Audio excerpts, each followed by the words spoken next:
You are listening to the Overwatch League Network, the podcast with Deadeye on all the Overwatch League news and information. The show with Tactical Visor on the statistics and analysis. Here are your hosts, Totally Drunk, Spider, and Slambo.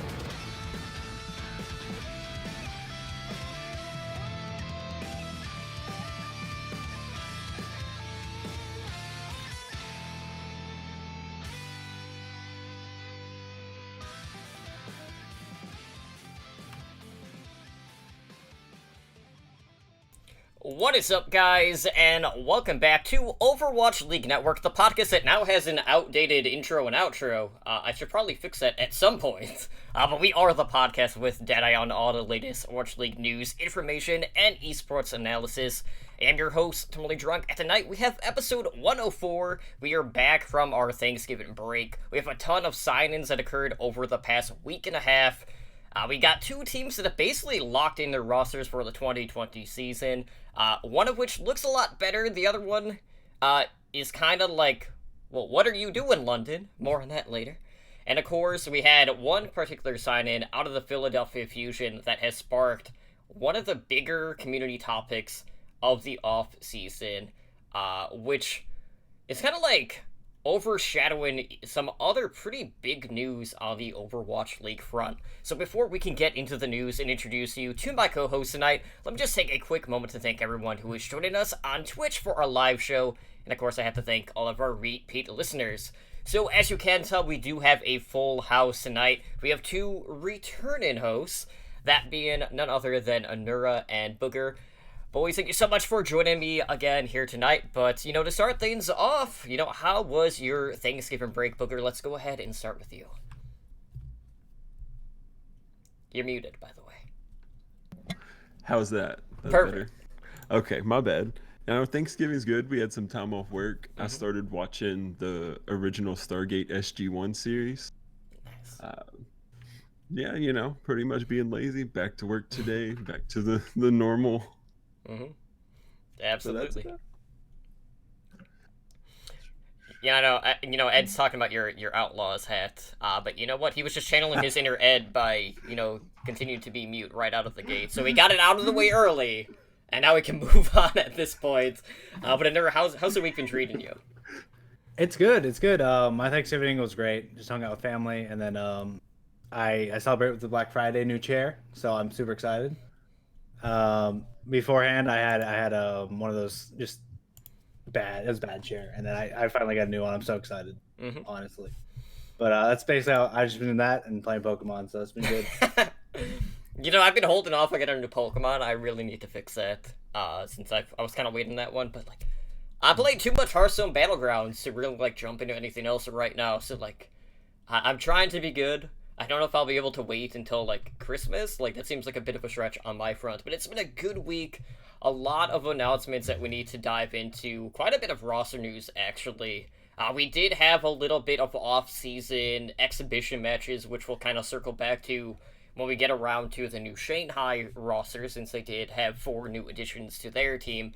So let's go ahead and let's see what's been going on around the league. So we're going to go in alphabetical order. A lot of stuff going on here. A little bit of controversy on a couple of different sides, primarily with Atlanta and Philadelphia. So let's start with the Atlanta Reign.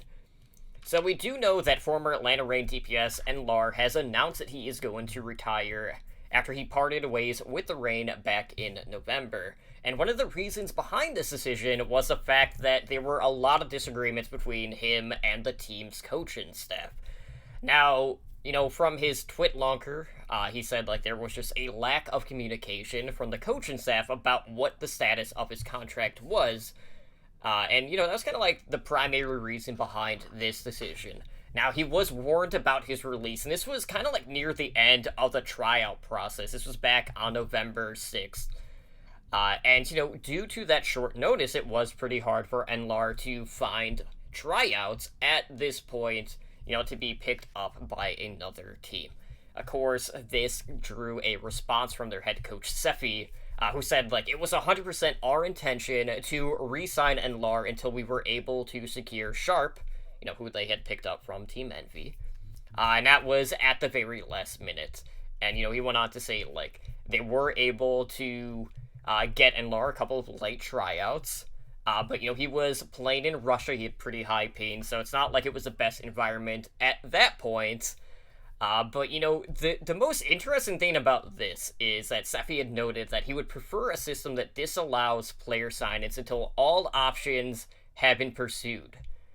And, you look back at the roster construction rules, and, they basically say a lot about team options and things like that. So, based off of, like, what we're kind of gathering from here, it seems like they're just not really enforcing people from pursuing options, like, new free agents, before they finalize any team options on this team. And now, like, it's just so hard to tell, like, what is actually going on.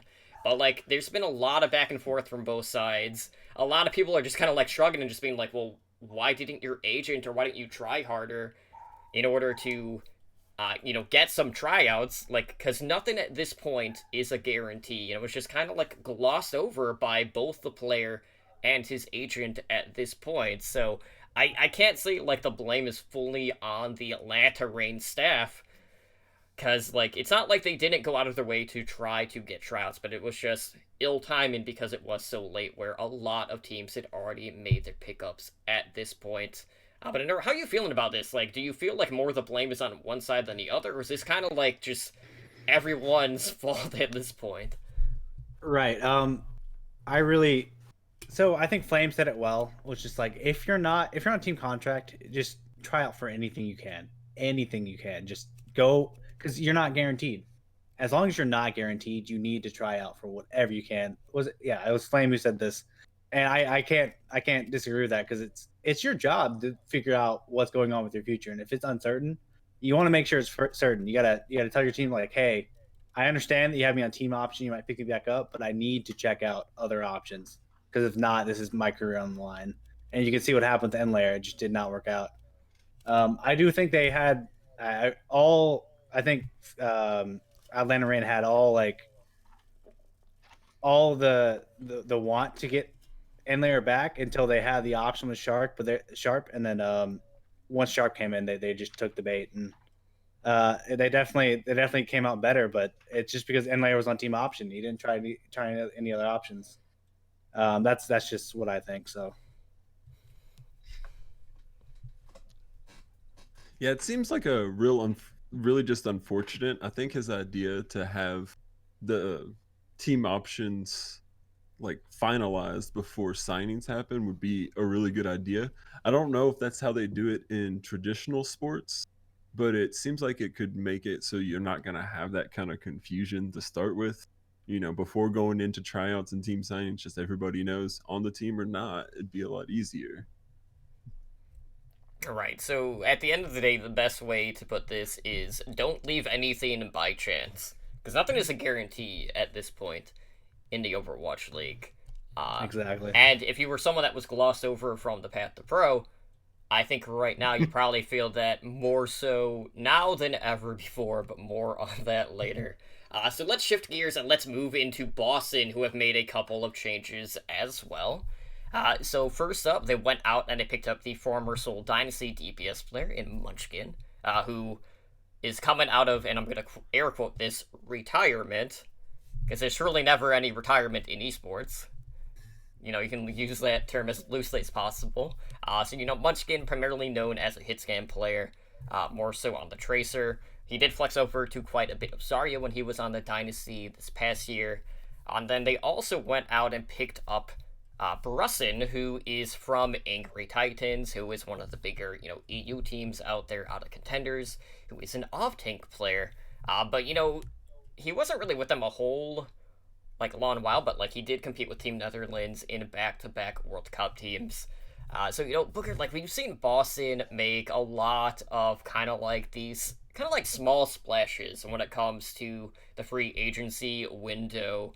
And, we don't really have a ton of proven talent so far on this team for 2020. So, looking at this current lineup, are you feeling like we're going to be in another situation where Boston is going to kind of continue to get written off early on with that upset potential that we have seen from them in back-to-back seasons at this point? Yeah, with Boston, I like that Munchkin signing because they've been picking up mostly younger talent, if I'm correct.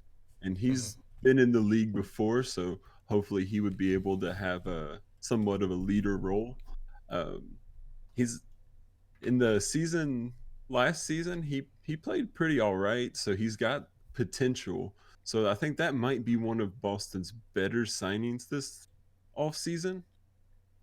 Uh, Boston, they're kind of starting to look like the tryout team. The Overwatch League teams come in to show that they can play on that level, even if they're not Starting. like, yeah, yeah. It's kind of been their MO. So they could just be called the Boston tryouts.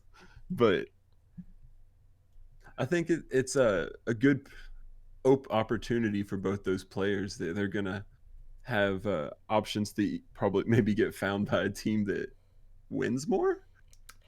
Can we just petition Snowy from the Weekly Uprising to rebrand as the Weekly Tryout moving forward?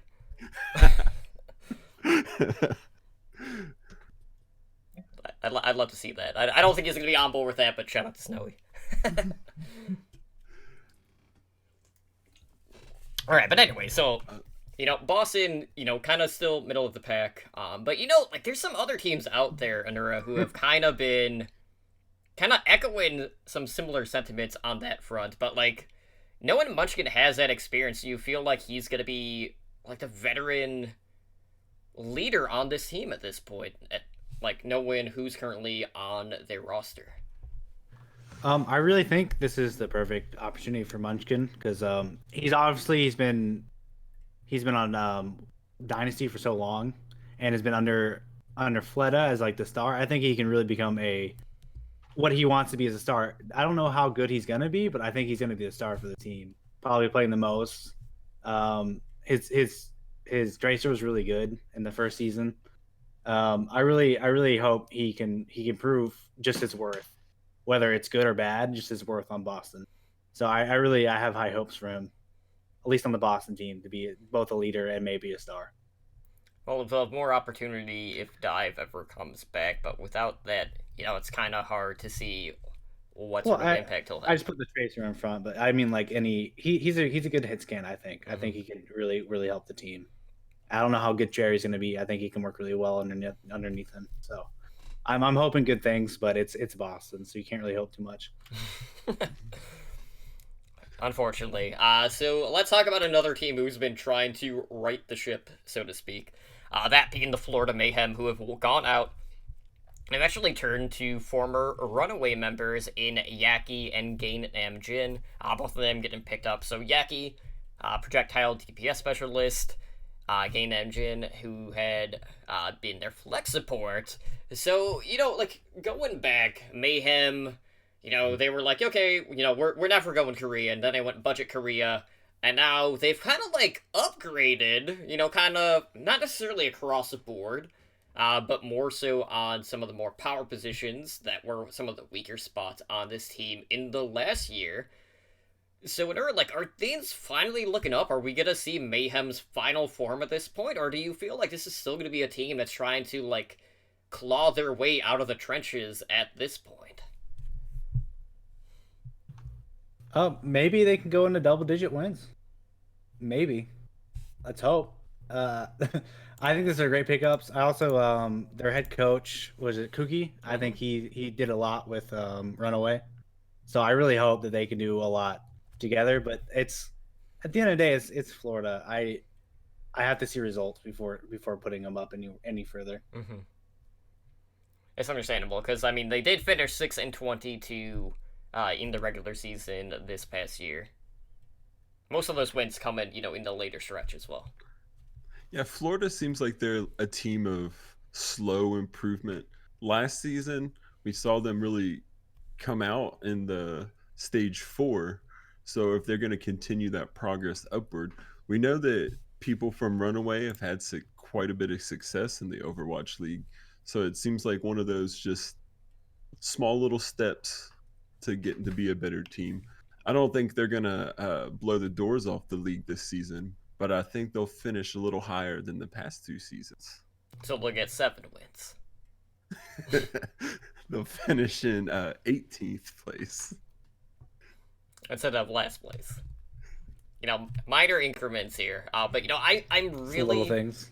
really anxious to see how well Kuki is going to perform as a head coach in the Overwatch League, just because that is the first case of a former pro in the Overwatch League returning as a head coach in the Overwatch League. So it's been an interesting journey, especially when you consider he really doesn't have a ton of coaching experience on hand. It's just because he kind of stopped being a pro player, pursued coaching with Runaway in Korea, won a championship. Now he's back in the Overwatch League. So crazier things have happened. But I'm really hoping with the options that Mayhem have picked up that they'll be able to hit those double-digit wins. Because this fan base, all four of them, they need something to cheer for. And if two pieces of Runaway can just inject that in them to just really beef them up, I feel like they'll be looking pretty good here. But Yahi's gonna come in, and I feel like him and Saya Player are gonna be a pretty good 1-2 punch across the board. So Yeah, that's a good DPS line right there. we got a better picture of the Mayhem. And while we might have a better understanding of that team, we still are trying to figure out what the hell is going on with the London Spitfire. So London this past week, they basically they came out with a roster unveiling video, which only included 8 players. And all of us were just kind of sitting here, just scratching our heads okay, is this gonna be it? So we know gone are the staple players of Gesture, Prophet, Birdring, Bedosian.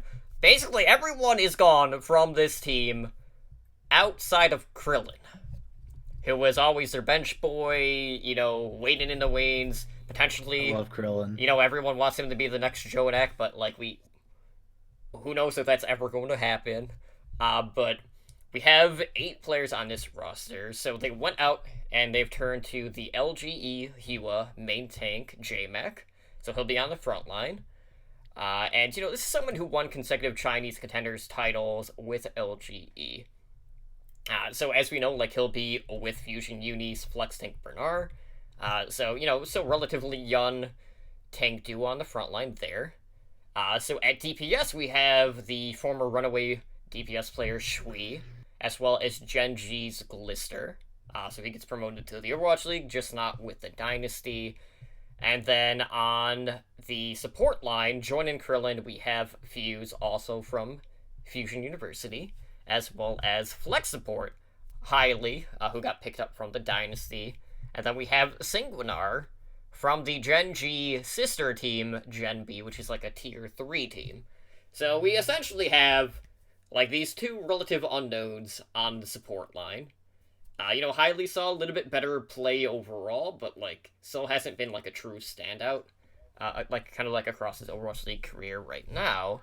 But you look at this team, and I don't know what the identity of London Spitfire is supposed to be right now. I know there's a lot of memes going around about this team, calling them, Budget London, which, honestly, it really feels like that at times. It kind of is very reminiscent of what we saw with the Mayhem early on in this prior season. So, Booger, out of the gate, are we pegging London to be a bottom 5 team, knowing that they don't truly have that superstar caliber player on any of these lines, as opposed to some of these other teams in the league? Yeah, London's really got me scratching my head. It seems like they didn't get their first place finish again, so they want to throw it all out and start over.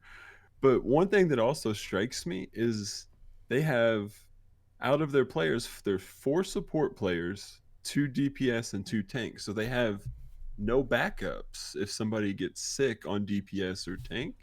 It seems like you want to have at least a break in case of emergency. I didn't really know about many of these players until they got picked up, and I looked into them a little. It looks like their tank line, JMac and Bernard, are both pretty capable tanks, definitely Overwatch League talent. But I wonder if they thought that they were for sure going to get the Sparkle deal, and then when they didn't get it, had to rebuild last second. it seems something's weird about this team. It's not the London that we've seen the past 2 seasons.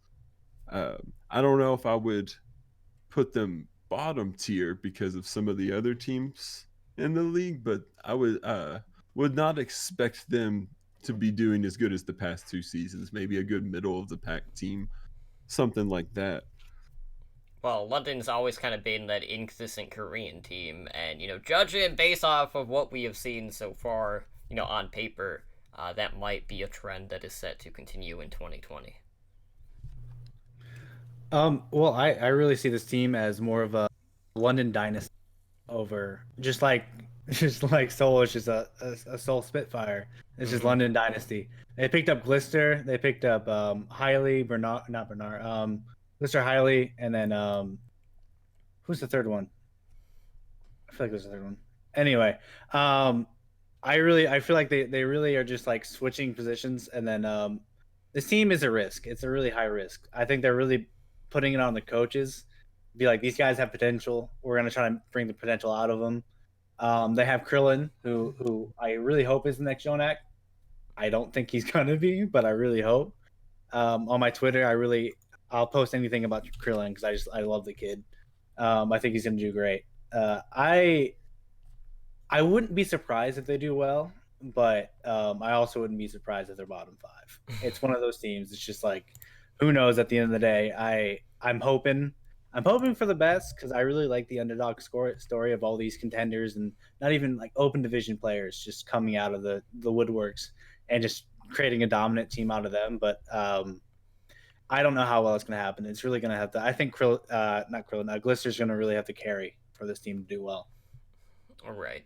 And that was a surefire bet like we expected to see in regards to promotions with the dynasty. And there's a lot of like swapping back and forth between the two sides. So I'm really curious to see who's going to get the better end of that deal between London and Seoul, because part of me is just like a little worried about the dynasty, knowing like, okay, we're basically like London 2.0, but we're Seoul, and we're kind of like all over the place in regards to some of our pickups. There's a lot of high expectations. But how well will those big names do in a new environment? That remains to be seen.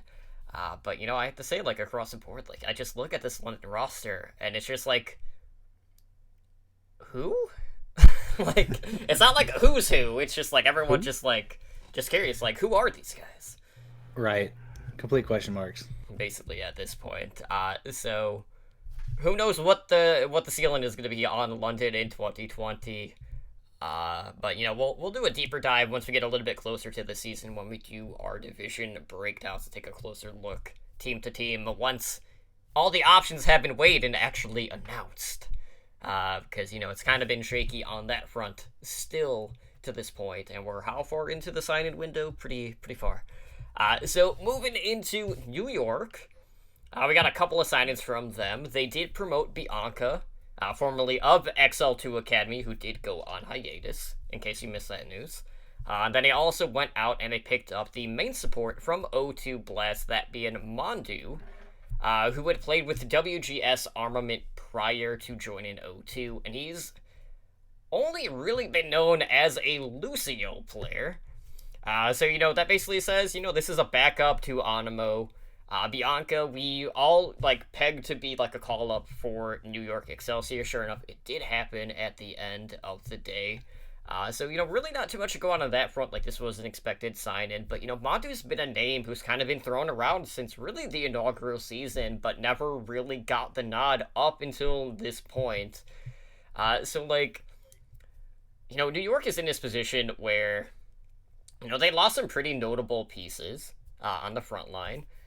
But I feel like this is going to be a pretty easy transition for this team just because of how consistent Mono has been since day one in the Overwatch League. So, do you guys feel like there's anything to be concerned with whoever they pair with him on that front line, Booker? Yeah, I think Bianca might be the pick because is just as good as Meko or close, but not nearly as expensive. One thing about Mondu is he's not going to be 18 until early June. Okay. So he's not even going to be playing. I think I think Bianca should hold up pretty good as an off tank, especially behind Mono. Plus, where he's being promoted from XL2, he's already been somewhat with the organization, so it should be pretty easy for him to slot into the team. Really excited to see how New York plays. They've kind of been like a favorite to win it all both seasons and haven't been able to pull it out. So maybe it's the third time's the charm. Uh, or maybe not. Yeah, like the thing with that too is, you always look back and it felt like, regardless of how much superstar talent is on this team, how many big names they have, a lot of it boils down to Mono having to carry the team on his back. Like, they haven't had, like, that pressure kind of, like, evenly split throughout the team. It all just seems to fall on that front line. So, like, that's primarily, like, my biggest concern for this team is whether or not they can kind of buck that trend in 2020. Right. I really do think the New York Excelsior, I think these are just like backup pickups. I don't see Bianca hitting past Hoppa on any other position except maybe Diva, because I really don't. Hoppa's Diva's really good, but like Bianca's good as well. But I think Mandu's just like a good pickup because he could be really good in the future, and they can use him in the future, just like they have picked up Animo. But right now, I think Animo has the spot. I think New York's just padding the roster right now more than trying to sign players that will win now. They're trying to go to the future for sure. Or they're just trying to distract everyone from the fact about, them completely rebranding with Anbox and all of that crap. True. Like, what? Uh-huh. Like, I still cannot wrap my head around that decision making. It's like, you guys are, like, trying to just congregate everyone in one spot. It doesn't work like that. Like, I don't know. People are pretty bitter about that, especially on that subreddit in particular. But, New York is still going to be a team to watch. But we'll see whether or not they can, make a deeper run in the playoffs. Because, for all the talent that's on this team, like, we're still waiting to see that championship added to that name.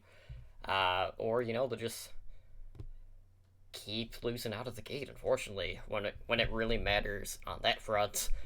So we have New York making a couple of moves on the tank line, possibly backup, and that can be the same said for the Paris Eternal, who have picked up former Hanjo Spark main tank No Smite. Now No Smite, I'm pretty sure he had gone down to compete in contenders for a bit since he wasn't seen play behind Gushue at this point.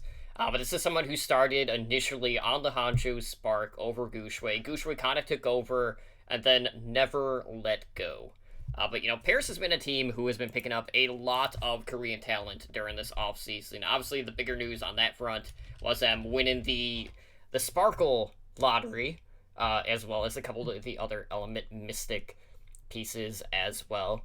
But, you basically have a tank line right now of Ben Best and No Smite.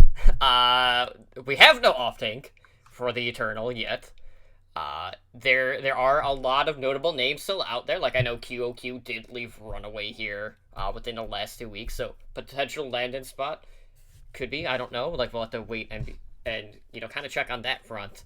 But it's just, you're looking at this team now, and they got a couple of DPS options. Obviously, they're kind of like putting everything in the Sparkle basket. Who he's currently. Like, I'm looking on Wikipedia, not like I know he says like he's underage, but like they're gonna have to wait a couple of months in order for him to see play in the Overwatch League since he doesn't turn 18 until May 31st. But when you're looking at this tank line, you have Ben Best, you have No Smite, and Ben Best might have a little bit more experience, but like there's also a lot of split time between him and LH Cloudy as well, so. Like, do you guys feel like this is really anyone's position to grab at this point? Is someone going to have the advantage over the other? Like, who do you think is going to get the nod when all is said and done on the Eternal? I really think it's going to be Nosemite. But it really depends on how aggressive teams want to be. I really believe with the new patch that came out, I think it's going to be a lot more aggressive. I think Ben Best might be better in that situation. But for right now, I think Nosemite's just the better tank. I was just really surprised they didn't pick up a guy. He's been in the contender scenes for a while, named Kaiser. I don't know. People probably haven't heard of him. He's not really popular. Not at all. But no. But I mean, No Smite he's a solid backup tank. Thought to be a starter. I don't believe in him as much as most other tanks. I believe in him more than Ben Best, though. Right. To be honest. So I think that's where they're at. I don't see this team going far with that tank line. As good as their off tank is, I don't know how. I don't believe in Ben Best or No Smite. Yeah. But we'll see. We'll see in the future. Yeah. This could definitely. I could be wrong about No Smite completely. Yeah, I forgot to mention Hanbin is on the roster, but like they're gonna. Yes. He doesn't turn 18 until February 20, so it's a couple weeks in. So Right. we'll probably be seeing Nico swap over to off tank, or maybe they'll run double main tank if like we see a ton of Orisa. Reinhardt is a possibility. So they can either run that, or they can bring Nico in since he did play off tank prior, at least out of the gate for 2020. I think they're building for the future for sure. Right, with this roster, I don't see this tank line doing well in the beginning. The future could be not stages, but 2 technical stages later. But yeah. Yeah, it seems like their glaring weakness is the tank line here. Soon and Sparkle are both phenomenal DPS. They've got decent healers. It's just their tank slots. They could prove us wrong. They could. Ben Best or No Smite could come out. They could be good, but I don't. No Smite was on the bench and in contenders most of last season. Ben Best was on the bench most of the end of the season. So they ended up with the season on the bench. I wouldn't be surprised if they end up back there again by the end of the next season. Right on. So moving into Philadelphia, we're only going to talk about one of the signings. They do have 2, and a couple of other news too, which we'll bring up in passing. But they did add some additional firepower to their DPS, and at the time, this was their 4th DPS player on the roster. Spoilers, there are currently 5, more on that later. But they did turn to runaway DPS Hisu as a 4th DPS option, who is currently 17. He won't be 18 until March 25th, but he is primarily known as a hit scam player. So, we see a lot of teams this offseason kind of trying to emulate that shock-type DPS rotation. And, obviously they brought back Carpe, they brought back EQO. Carpe's on, like, a 3-year deal, which honestly, to me, is, like, still one of the more baffling things of the offseason. That's a pretty heavy commitment for someone who hasn't quite lived up to his namesake. But, we do get, Fish and Chips up, which, we'll talk about in a bit. And, they also came out with t-shirts, by the way, in case you guys didn't see that. I don't know if I should say you're welcome on that, or, like, what? But, Runaway kind of getting picked apart. So I'm sure we're going to see Runaway kind of turn into, like, an open tryout like they did after they won a championship, after they got poached in the Overwatch League. But, seeing how well this 5-man rotation worked for the Shock, how many teams do you guys feel like are going to successfully be able to emulate that in 2020? Or is this just going to be an experiment that is going to blow up in the face of a lot of teams this year? Yeah, to be able to play that rotation like the Shock, you're going to need 5 players on that level. I'm not quite sure Philly's done that. Hisu actually is a really good player. I watched some of his videos earlier today, and he had some good Reaper play too. But it's a very, very crowded seat for the DPS spot on Philly, and I don't know if he's going to get to see very much playtime, or if he's going to be someone that we see more of maybe next season or on a different team. But I don't think he's going to get a lot of playtime with Philly. He's going to be behind Carpe, EQO, Ivy. That's, quite a ways to get to him on that bench. Right. I think Hisu's a great future for them. If they didn't sign Carpe to a 3-year contract, I'd like this position a lot more. I think Carpe didn't have the best season last year, and it wasn't even just the goats. It was literally like the whole season. He seemed out of it. I don't know if they're building around Carpe. I don't know how toxic this relationship is between Fusion and Carpe, but if things are wrong, they at least have Hisu to come in, and I think he'll do fine. I think their DPS core is not on par with Shock. Shock's literally anyone on Shock can start for anyone else. While this team has a few backups that could literally, it's just good for backups. But I think Fusion knows what they're doing for the most part. And just I don't know what they're doing with 5 DPS and one main tank, but we'll see in the future. I really hope they pick up at least one more player, even with the future signing that we're going to talk about later. I really hope they pick up someone else to finalize how good this team could be. I really hope, but I think Hisu's a fine signing. I think he could start on a lot of teams, so I really hope that they treat him right. My primary wish at this point is for that 6th DPS to be announced, just so the fan base is just like, oh my God. WTF Fusion, what are you doing? Because like that's all it's basically been. Anytime they make any sort of announcement, it's always, but why though? Address the main tank issue on this team, and then the Fusions have to probably just laughing their ass off at this point. Can't wait till a Kefri sign for sure. They keep baiting people. I do like the sign, but you look back in 2019, and whether you're talking about Carpe or you talk about EQO, neither one of those DPS players really stood out throughout the entirety of that season. You had Carpe, who was just a train wreck on Zarya. EQO was a bot on Brigida. Then we go into May Reaper, and both of them just kind of shit the bed. And now they're kind of just like hoping that double sniper is gonna fall into their laps, which could happen, might not.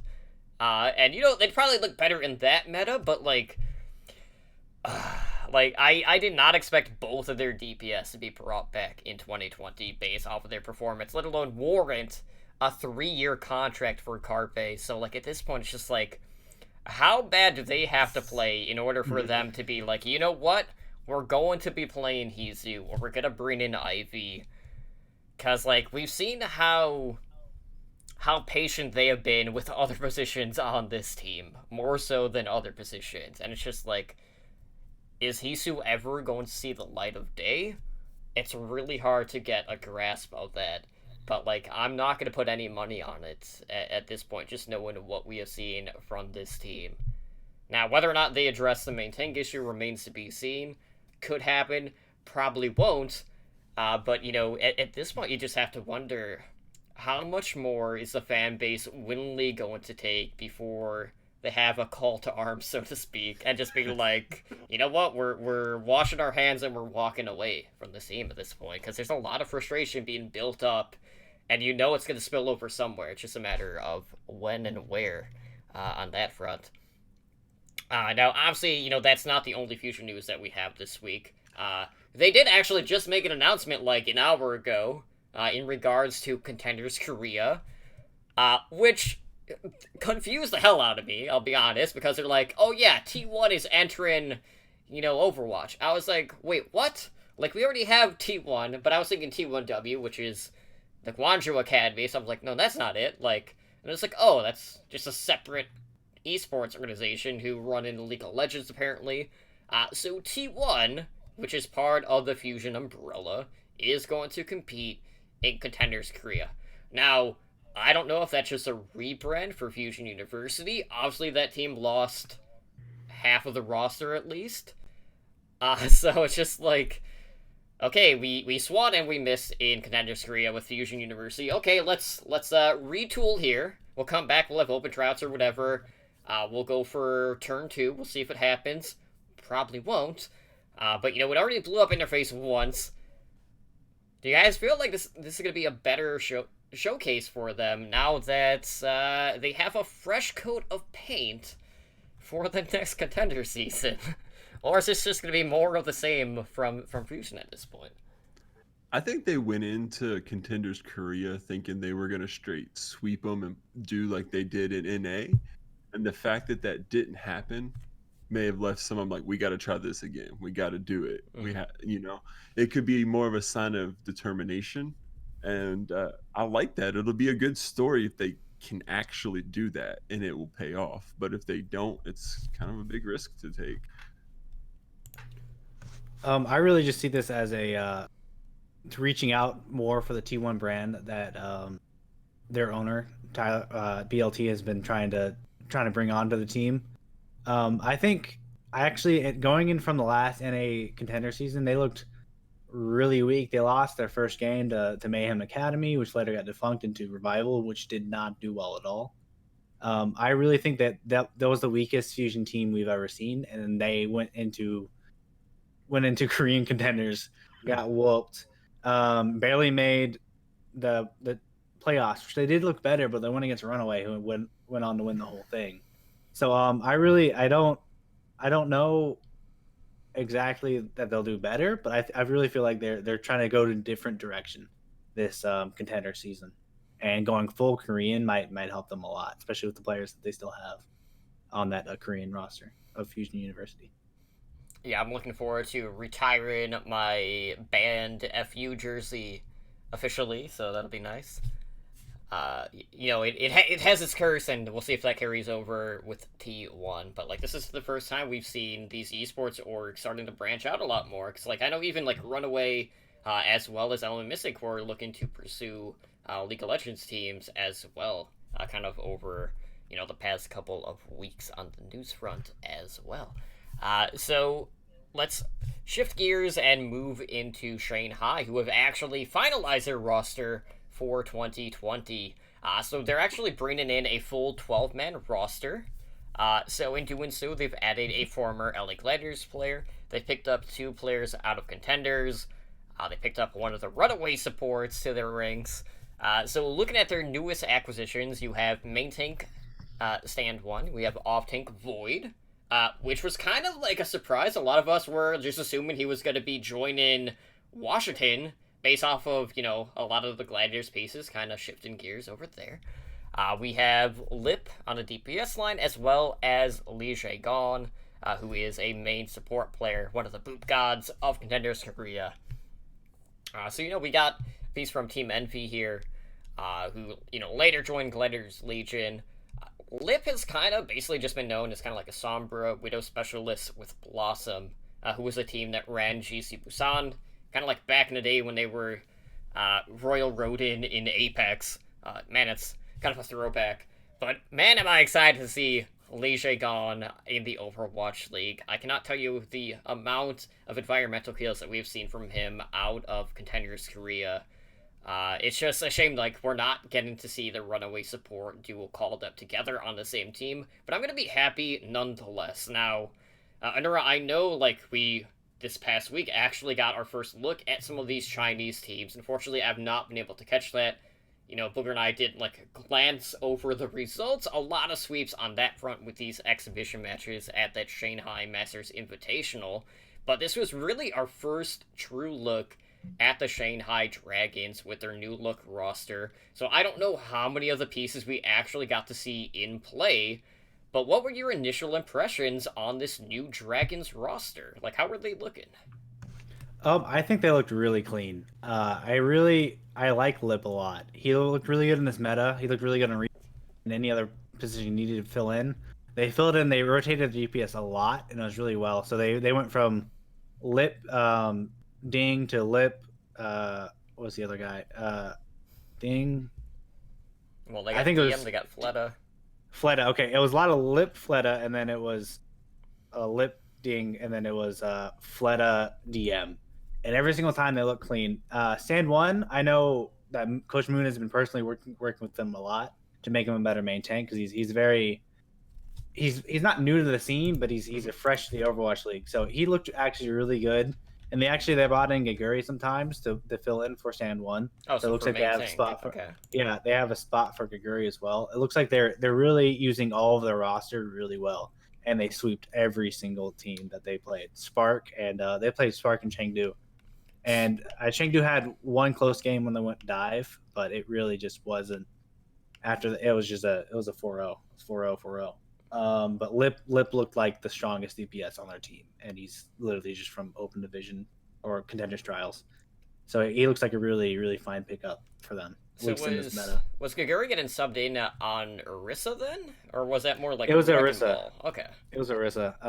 From what I can remember, it was Orisa. And then Void looks great. Void looks like he's. I knew he was gonna be better than Envy or Gaguri. Mm-hmm. So he looks like he's gonna be finally like a solid off tank for that team. They're looking really strong, well in the meta they were playing. So we'll see in the future, but right now they look really strong. Awesome. Mm-hmm.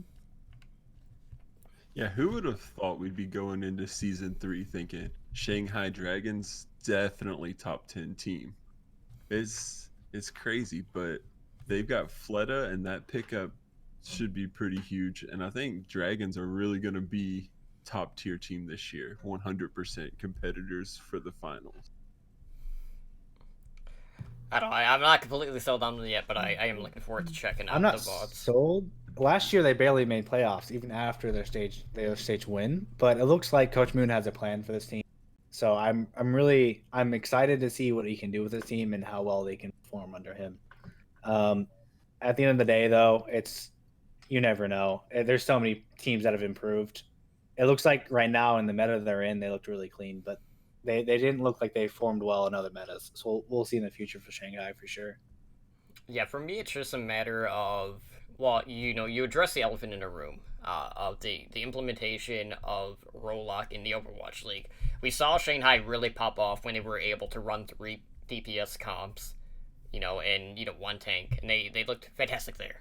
As soon as 2-2-2 comes in, we kind of, saw their legs cut out from underneath them. So at this point, it's just a matter of, do these additions to that DPS line shore up and add that extra depth to that lineup where they're going to be able to bring in a lot of different combinations, a lot of different looks to maybe make them harder to read at this point, because they were getting pretty predictable with who they were going to be subbing in, subbing out, just because they didn't have as many options on that front. And, in Fleta's case, is Fleta going to kind of return to form in this case? Because that was another one of these veteran players who is a very big name, who saw a pretty drastic fall off in his play across the board, very similar to what we saw out of Carpe for the Fusion. So there's still a lot of answers that I'm going to have, a lot of questions I'm going to have about the Dragons going into 2020. But if they're able to shore up their DPS woes that have kind of fallen off, then I'm going to be feeling better about this team.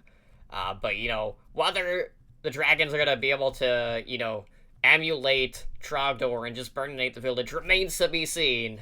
But, I don't want to read too much into exhibition matches. Yes, I know, it's a show match. And a lot of people like to read into that stuff a lot, especially with, Korea facing, some of the other Contenders Korea teams, which always gets blown out of proportion for no reason. So I'm not going to do the same. But, I am happy to see, they still have a plan for Kagiri on this team. We'll see how San1 does. He basically made a splash for being a stand-in for Team Envy, and that's initially why he got picked up by the Gladiators Legion based off of that quick stint with Envy. So he impressed enough to get another starting position, and now he gets a call up to the Overwatch League. So it's been a pretty big step forward in regards to his career. But if they're able to have a lot more consistency on that off-tank position too, which was kind of the big question mark on this team outside of DPS, I feel like we're going to see a lot more consistency from this team result-wise moving forward. But, a lot of good signings from them, but, we've had some questionable things happening in the off-season as well over the past couple of weeks. So, let's talk about Vancouver, who has had probably one of the more intriguing off-seasons, so to speak. So, what's been going on? So, okay, we know they got rid of Tizzy. They released Bumper. They went out, they signed Fisher as their main tank. So, the King is back in the Overwatch League. On his 4th Overwatch League team for the Titans. And we do know that Fisher was fined $3,000 for leaking details about Rollock ahead of Stage 4 of the 2019 season. So basically, a day after the signing, they parted ways with Bumper. who had been with this team since, the championship team on Runaway in Season 2 of Contenders Korea. We saw his role taken away by Tizzy in the Overwatch League playoffs. His Orisa play was a lot stronger in that case. Overshadowing Bumper. Bumper still that reckless mentality, which did fairly well for the Titans across the board, obviously, because, they did have one of the better records, across the entirety of the season. But, Bumper was the 4th player to split from the Titans during this offseason. So, part of me is, really hurt by this because, Runaway has always, at its core, been a family mentality. And it's just kind of fractured at this point with some of these offseason moves that we have seen with these teams. Or at least with this team in particular. So, not only did they go out and they picked up Fisher, but they picked up Ryo Jaehan, who, obviously I'm a Dynasty fan. Jaehan has a long history. I've been watching him since Lunatic High days. And, this is the 8th player under contract for Vancouver at this point, which is the minimum, that you need. But, this marks the first time that we have this Lunatic High support duo of Toby and Ryo Jaehan on different teams since dating all the way back since August of 2016. So now the question becomes 1, is Fisher actually going to be able to play for an entire season? 2, is it going to be a good fit on the team? Because, there were a couple of question marks about his signing with Seoul in the prior year. And then what's going to go on with Twilight and Jaehan? Is this going to be split time? What is going to go on with that position on this team? Because Twilight is no one to sneeze at based off of the performance that we have seen, but Jaehan does have a pretty strong team presence regardless of where he's competing. So at this point, a lot of people are looking at the Titans just being well, what are you doing? It seems like the Titans are coming in and they're putting all of their eggs in the Fisher basket and hoping that it pays off. But I don't know if it's just too much of a wild card to really warrant the gamble that they are taking, but who knows? Maybe this is gonna work out fine, maybe it won't blow up in your face, but it kind of just makes you shake your head and just being well, what the heck is going on with this team? So I don't know about you guys, but Adura, I know you've been kind of questionable with these pickups. What do you think the Titans' plan is for 2020 here? I think they're playing Barbie's dream roster with this team, honestly. I don't understand the idea at all. You get 2 solid main tanks.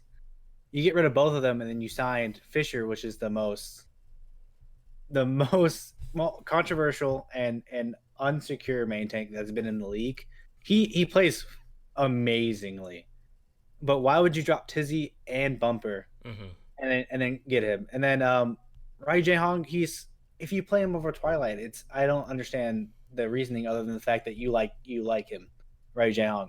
As much as I like Ryo Jaehan, I don't see him playing over Twilight at all. I think the coaches just really wanted these players, brought them up, and just picked them out a lot. If Fisher doesn't feel like playing, what are you gonna do? What are you gonna do? Twilight's an amazing talent. I think Fisher has blown up one team, which was the Gladiators, and then retired from the other. And unless they sign someone like Mag, which has been rumored, I don't like this signing of Fisher at all. They need a backup main tank just in case he doesn't feel like it. Honestly, just because he doesn't feel like it. Because he leaked Rollock because he didn't care anymore.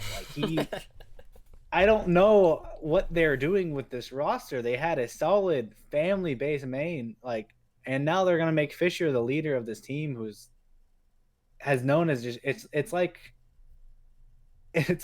Fidel Castro just being on your team, from what I've heard. But I don't know how I feel about this. I really hope they bring up at least another main tank, but we'll see. I don't like this pickup at all. I really hope. I'd like it a lot more if they kept Tizzy or Bumper. Right. One of the two, but For sure. dropping both of them and then picking up Fisher is very questionable, especially for the team. This could really hurt their status. And it's not only the fact that they were they were a good team. They were the top 2 team. They literally had one competition. It was shock. And then they're let's blow it up. Let's blow it up. Let's not just add players. Let's blow up our former team that did amazingly, lost 4 or 5 games. just to pick up a like really risky, he's a very high skilled main tank, and a legacy flex support. I don't understand it. I don't think it improves their roster that much. I don't know. It could really hurt them in the future. And I really hope they pick up another main tank just to fill the it's like a safety plan. They're putting all their eggs in the basket, is what you said earlier. I really think they really shouldn't, especially with a guy like Fisher. Coming from a Gladiators fan, it really didn't work out for us. So I really hope they find like at least put some eggs in another basket for a second and just like rethink this. Yeah, I mean, it worked out for Dynasty for a little bit, and then he kind of left. But like, it does feel like there is no net in on this team right now. But it does kind of feel like the Fisher and the Jahan sign-in was kind of like a combo deal. Maybe Jahan is going to be the presence on this team who is going to rein Fisher in and keep him in line, if that's even possible. But, you know, to kind of like circle back really quick before I turn to you, Booger. You know, we talked earlier today about, you know, the issues with NLAR and, you know, overall job security. What kind of message does it send to the league, knowing that as someone that came in second place, they basically fractured almost half of this roster after being the runner-ups? You know, like, that basically just spells it out for you. Like, no one, doesn't matter who you are, can feel like they have a legitimate spot guaranteed going into the next season unless you are the championship team. Because obviously the Shock didn't really make any moves outside of Nevix parting ways, and like that was basically it. But it just it does really hurt me. Like I know like the perfect runaway family image wasn't always going to be intact. I just didn't expect it to kind of get blown up that quickly. You know, just because it was kind of like one and done, so to speak. Yeah, especially with how last season they were pretty much one of the best teams all year, and they changed so much. They needed like a little tweak and they could be the best team, and instead they're getting rid of both their tanks that showed to be reliable for a whole season. Well, Tizzy joined later in the season, but Bumper, he was there all season. That's more than you can say for Fisher, who's talented, but you can't show your talent if you're not going to be there the whole time. So if Fisher decides he doesn't want to play Overwatch League anymore, they have no main tank. So what are they going to do? Have Twilight or Jaehong transition to a main tank? It'll be Ryu Jaehong back in full force. Yeah, like but also think about having Jaehong and Twilight on the same team. No matter what, one of them's on the bench. That's so much money sitting on their bench. Like they could, both those players would start on any other team in the league. And now one of them's going to be on the bench. And not to even mention that could bring in like some negativity into the team environment, you know, like having to compete for your spot could lead, you know, that could lead to some problems interpersonally between them, and that's definitely not a situation that you would want to be in with the roster that they have. So I don't really know what Vancouver's thinking. So I guess we'll just have to wait and see how they play. Right. So the biggest question mark is going to be Fisher. I don't know if there's anything in the contract that specifies like, hey, like you have to play the entirety of the season. That remains to be seen, but it's just like I don't know. Like, you know, he played well with the Dynasty, and like I feel like he'll slot in fine with the Titans because like Bumper and Fisher are both hyper aggressive, so like it seems like it will be a good fit. It's just a matter of what the team environment is going to be at that point, since that runaway family is kind of fractured at this point. So, go ahead. Do you think they knew that he was only getting a fine before they let go of Bumper? Maybe they kept Bumper on the team for that day just to see, is he going to get suspended or is it just a fine? Well, according to Fisher, he'd already paid the fine. Oh, okay. A while ago, so it seemed like that was already a done deal. Regardless, but like they were just like officially announcing it just because he was picked up, basically. Yeah, that's a major head scratcher over there for the Titans. Right. So, they go from second to who knows. But imagine a week where Fisher returning to the Overwatch League wasn't the biggest controversy. Like, in any other week, that definitely would have been at the top of the list. And then the Fusion go out and spark a lot of conversation on social media. Now, granted, it wasn't necessarily directly from them. A lot of it was from a certain former Dallas Fuel coach turned primary content creator now for the Fuel, Jane. So basically, Fusion, they go out. Yes, they picked up Hisu, but they also added a 5th DPS to their lineup. That being Chipsa, who is a streamer. He primarily plays Doomfist. I mean, he is a one-trick. Don't get me wrong. He is a Doomfist one-trick. And a lot of people are just like, okay. But you have Jane on social media who, sending out some stuff here. So, you're saying, here's one of his posts. It must be really exciting to work with the team that your brother coaches. What a crazy coincidence. And, he got, called out a little bit on social media, whether it was by, other pro players, things like that.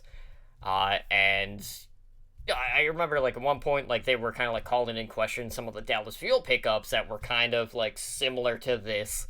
And Jane was, responding with, it doesn't undermine the path to pro and spit in the face of individuals who actually grind for this opportunity. So basically what Jane is saying is the only reason that this signing happened is because Christopher is brothers with Chipsa, and that's the only reason why this opportunity would have circulated, and that it basically overlooks a ton of other deserving individuals that have been grinding in the path to pro. Now, there's been a lot of back and forth. Tucker, BLT, has been weighing in a lot since the sign-in. And, again, just like with any other Fusion announcement, there's been a lot of, but why, though? What about the main tank spot, as per usual, just like with every other announcement at this point. But, man, I have not seen the community this talkative in quite some time. I for sure thought, the Fisher thing would be, the biggest news.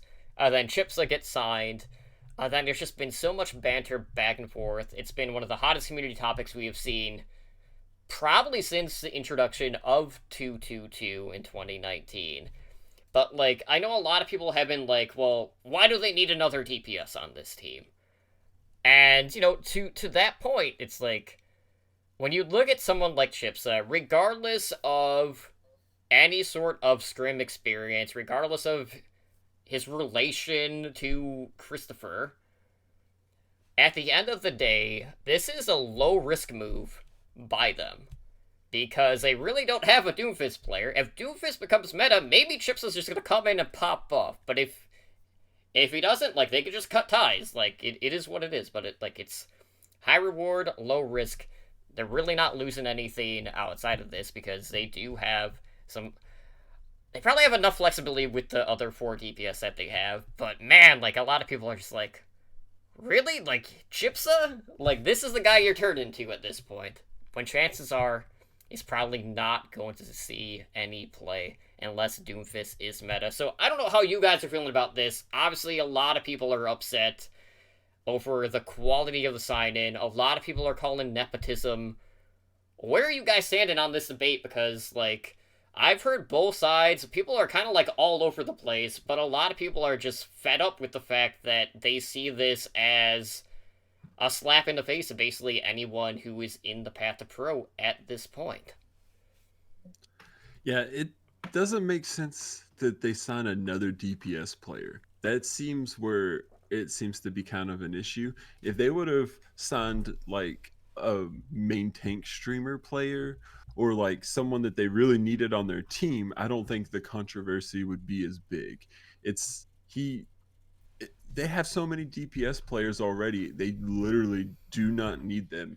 And then when you find out his brother is a coach, that is so fishy.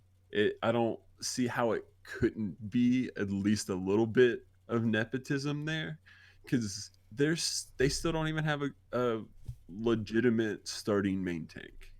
So why are they picking up another DPS player? And on top of that, I'm curious what he's getting paid. Mhm. Like, I would really like to have contracts to be public, like with other sports, because if he got picked up at league minimum contract for like a just in case, and Doomfist might be meta and he probably won't play, but all of his followers are going to be Philly fans, it kind of makes sense. But if he got a big dollar contract, then that's a little messed up for real. Because would he? I don't think that there's a case to be made that he would be on that team if his brother wasn't a coach. But I could be wrong. He's good, but they really could get good players from contenders too. Not to mention, there's plenty of good players that play the role they actually need that are available. Right. So it absolutely screams nepotism to me, but I could be wrong. I can't say for sure, but I really don't think that we would see Chipsa on any other Overwatch League team. Maybe Boston, but even doubt that. I mean, he's not from like So one of these other regions, so I don't even know if they would go that route. But I feel like at the end of the day, the only way to kind of like squash all of this talk would be for the Fusion to come out and release his tryout footage. Like, because that's really the big thing. If Chipsa comes in and he just dominates in tryouts, we don't really have a way of actually knowing that, because sure, they could say it, but, like, no one's actually going to be buying into that unless they actually see the proof. So unless they come out and do that, there's always going to be that question of, does he actually deserve this spot over other people? And, it sucks for Chipsa in this situation, because he's getting all of this hate when yeah, he's just looking to pursue his dream. It's not on him at all. I'm there's what's the chances he's been in the hyperbolic time chamber practicing main tank off stream and is gonna come in and just be like, hey y'all, I'll play Reinhardt, let's go. So I'm pretty sure it's zero. Pretty sure the it's chances are so zero. low. That's why it's so fishy. It's like Right. It's not what they need. It's not what they need. So I'm gonna play a little bit of the devil's advocate and go for Chipsa here. I really think his brother he's been a stand up coach forever. I think he's a very strong coach. I don't think he would want his brother on the team, and their manager said that like it was his decision, and then he had to bring it to Christopher. I think Chipsa was after seeing what happened to Elk. Elk was a really high support player who was regarded really highly. Sat on the bench because he wasn't as good as Neptuno, and now looks like he's just going to be streaming until he finds another team, hopefully. But he said he got rusty over the year. He didn't get a lot of playtime. He didn't get a lot of help. Chipsa can stream. They could probably paying a minimum value. He fills up the Doomfist spot, which EQO never played Doomfist. Even in the Overwatch League, the Overwatch League playoffs, I think they went with Reaper May in the playoffs, and it didn't work out well for him because I don't think EQO can play Doomfist. Personally, I really do think Chipsa fills in this hole for a cheap spot, and also it doesn't ruin his career in the long run because he can just stream afterward. If he's not playing, he'll be streaming. I think it was a smart signing. It's a cheap signing. It'll get him a lot of people who will become fans of them. I think it was a smart signing overall. The only reason I wouldn't like it is if they don't fill their 12th spot with a main tank. Mm-hmm. If I don't see a main tank on that Exactly. roster, I'm gonna hate this signing. Same thing with the Vancouver Titans. Backup main tanks are way more important in the league than people think. Personally, that's what I want a main tank on the backup main tanks on the Gladiators, on the Vancouver, on Shanghai. Yeah, it's just like there's so many. Even like New York might need a backup main tank. Spitfire as well. It's just like a lot of teams might need this backup main tank because they might not work out in the meta. You can see that what happened with Shock is they filled in their main tank. They learned off each other. I think the tank spot's perfect for that position where you can just play off each other, help each other out, learn and like improve so much. And if Philly doesn't do that, then this is a stupid signing. But if not, it's an easy just win across the board, nepotism or not. And if they have to transition him to a content creator role as part of the Fusion brand, like there's always that option to fall back on at the end Can of always the be day. Jane part 2, yeah. Right. Yeah, I think at the end of the day, the problem isn't that they signed Chipsa, it's that they didn't sign a main tank. That's where the at least problem for me, really yeah. is. I know they've got Sato, but he should be the backup. So I don't know. I think that if he would have got signed, I don't know what to make of it. I'm kind of partial too because I understand where he's coming from because I got my brother a job at my company and I don't know who wouldn't do that for their brother. So maybe I've got like a different perspective and that's why I think that way. But you're right, it could be good for them. It's not a main tank. That's what it comes down to at the end of the day. It could really work out. Are you trying to tell me that it pays to know people? Because that's like a pretty common thing across any job market. Exactly. Connection. That's how it is with everything. Like I don't know anyone who wouldn't try to get their brother a job like that. And like, spoilers, like it I doesn't don't have to blame them just for be it. family. Like you can just look at the Jahan and Fisher situation, because I guarantee you that was basically a package dealer. Fisher was like in their ear saying like, "Hey, Jahan's a free agent. Go pick him up."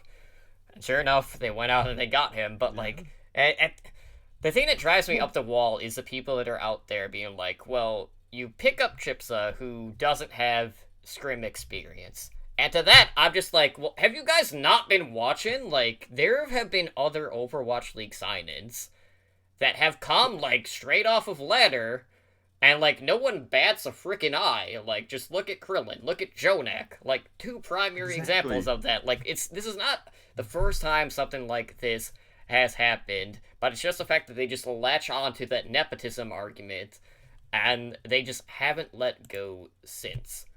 Now, I will say, like, in regards to, Jane's comments, like, I'm not mad that he said it. I don't necessarily agree with the way he went about doing it, but knowing that Jane is focusing on content creation, I understand wanting to stir the pot or wanting to start the conversation, because there's a lot of shady shit that goes down in the Overwatch League as well as the Path to Pro. There's a ton of inconsistencies behind the scenes and stuff like that, whether it is teams not being great at communicating, agents just being absolute dog shit for their players, not doing their job or not looking out for their best interests, players not getting paid on time. There is just a lot of murky water out there from top to bottom. And no matter where you are, like, you could just step and get stuck. And, it just seems like Jane was just wanting to just shine a light on it, and then things just kind of blew up. I don't know, I'm not gonna say, like, it was completely, like, out of proportion, but, like, it's definitely been a hot topic over this past week, but it's just, I don't know, like, I feel like Chipsa, it might just be, like, a one-and-done type thing. Like, this is not a sign that screams, we're gonna bring him back for the next season. If he just sits on a bench for 50K, like, it's good for him. Like, I don't know what his stream numbers are. Maybe that's more than what he makes on Twitch, but, like, this isn't someone who has, like, the biggest, like, stream following. Like, especially when you compare it to other streamers turned pros, like Siegel, like XUC, who is probably still holding out, like, the top spot on Twitch on that front. So it's not like for Chipsa, this is, like, a big risk on his front. He gets an Overwatch League attachment to his name that could bring in more money for him, not just in the Overwatch League, but for his stream career outside of the Overwatch League. So for him, this is a win-win situation. Like, this is not a bad spot to be in if you were Chipsa. Sure, you get a little bit of hate, but, at the end of the day, money is what talks. And, if he comes in and pops off, then he's just going to shut all the haters up. And I'm really hoping that gets to happen, because, like, nothing would make me happier than him coming in, popping off on Doofus, and then just going like, yeah, now what? The comms are going to be insane. I'm going to love the comms. Also, though, think about this, like, he probably works well with his brother because they know each other really well. So while it might be nepotism, there's still advantages to working with people that you have known for that long already. So it seems like it could be a good thing that he got signed because his brother's on the team, because that they might work together really well, and that could bring the whole team up all together, just because he probably got his job because his brother's on the team. I don't think that you could blame him for that. Who wouldn't take that spot? Right. I believe like you shouldn't blame any of these players. Yeah, no way. Fisher, Ryu, Jaeyoung, you shouldn't blame any of these like at all. It's not their fault that they took a great opportunity at all. It's it's really I really think I'm gonna like this. I think content creation with Chipsa and his brother are gonna be insane. I think Sideshow talked about it a lot. I think it's content wise, it's gonna be great. And then also we could see Chipsa just in the league, which would be hilarious. Just at the end of the day, it's gonna be so funny. So make sure you go out, you get your Chipsa jersey, because chances are it's gonna be a one and done type situation. I think Chipsa will last longer than Defran. And XUC. But will Philadelphia throw him a homecoming like Atlanta did for Defran? Because you cannot argue with me that was not what that homestand was. But that remains to be seen. But basically, like that's basically been the week. Past week and a half for the Overwatch League. A ton of announcements on that front. We'll see whether or not it's going to be like a slow trickle, or we'll continue to have like the floodgates, kind of like what it has been in the past. But we're still like almost like 70 days out from the season. We still got a ways to go. And I'm just like looking at Over.gg real quick. Looks like Uprising Academy parted ways with Punk and Titawat. A lot of us were feeling like Punk was gonna get promoted, so He must be going somewhere else. There's a couple of teams that could use an off tank. I don't know. I think he's gonna be great. I think depending on what team he goes next, but I don't know if he's going anywhere else. Well, I hope Envy maybe. That's the one I can think of with their rebranding. But other than that, I really don't know, especially in May. Well, I guess we'll have to find out though. Absolutely. So with that being said, guys, we are going to close out the show for tonight. So if you guys want to help us out, best thing to do is to head over to iTunes or your podcatcher of choice and leave us a review. We're always looking for new ways to improve the show. Obviously, we've had a couple of new faces, both of which are here right now. So we're gonna be a little slow out of the gates, but we're gonna get a lot more synergy built up over the coming weeks. So let us know on what areas you'd like to see us improve on that front. But both Anura and Booker are newer to the podcast scene, so this is gonna be a learning experience across the board for all three of us. So if you guys would like to find additional Overwatch content, of course, it's kind of like the holidays, so like we're not seeing as many podcasts as active. But if you're looking for Overwatch content, we have Overwatch Recall, and then every Sunday we do the weekly recall, which lists all the prior week's episodes. So for more info on that, be sure to follow Overwatch Recall on Twitter at OWRecall. Now, of course, we do have a podcast network, which you can support in a couple of different ways. We do stream our shows on Twitch. So you have basically our Patreon at patreon.com/OWL Network. Which, we have tiers starting at just $1 a month. So, if you can head over there, any little bit helps on that front. We do also stream on Twitch, so any Twitch Prime subs thrown our way are greatly appreciated. And then the tiers, tier 1 sub is $4.99 on Twitch regularly. So if you sign up for a Patreon, of course, you can join the likes of our Master and above patrons in Blaze and Bob, Brendan, Jay-Z, Owl, and Kesha. And you can help our network grow further. And then if you'd like to contact the show, of course, we've got a plethora of ways to do that. You can email us at contact@owlnshow.com. We have our website at owlnshow.com. Follow us on Twitter, also at owlnshow. We have our YouTube channel. That is youtube.com/Overwatch League Network, where Spider is working on a little something, which I am somewhat in the dark about, but, like, he was also kind of in the dark because his power supply kind of went on the fritz. Actual dark. Rip. Feels bad, man. But, I'm looking forward to seeing what he has in store, and I'm sure you guys are going to be anxious to see it as well. You can talk to us and the community on Discord at discord.me/OWLN show. And as I mentioned, we are on Twitch at twitch.tv/OWLN show. So right now we have 2 shows a week. That is Overwatch League Network, the podcast you're currently listening to, that airs every Monday, 7 p.m. Pacific time. And then we have our variety Overwatch show, Is Never Die, which I host with Edinar, that is at Wednesdays, 5 p.m. Pacific time. And then, of course, when the Overwatch League comes back, we have OWL by the Numbers, which will be Tuesdays at 6 p.m. Pacific time, which is our fantasy Overwatch League show, which, Booger, like, I know you were doing a little something on that front this week as well, so why don't you let us know what you kind of have in store with that? Yeah, I'm working on this next season. I'll have videos either Thursday or Friday. They're going to come out. I'm going to try to keep them nice and short with some fantasy Overwatch League advice. It's just some cheesy, funny little PowerPoint graphics, who to pick up, who not to pick up. Got a lot of room to grow with it. I was really just doing a test run this past weekend. We're going to have one more episode in December, probably just 1 or 2 in January, and when the season comes back, it'll be weekly.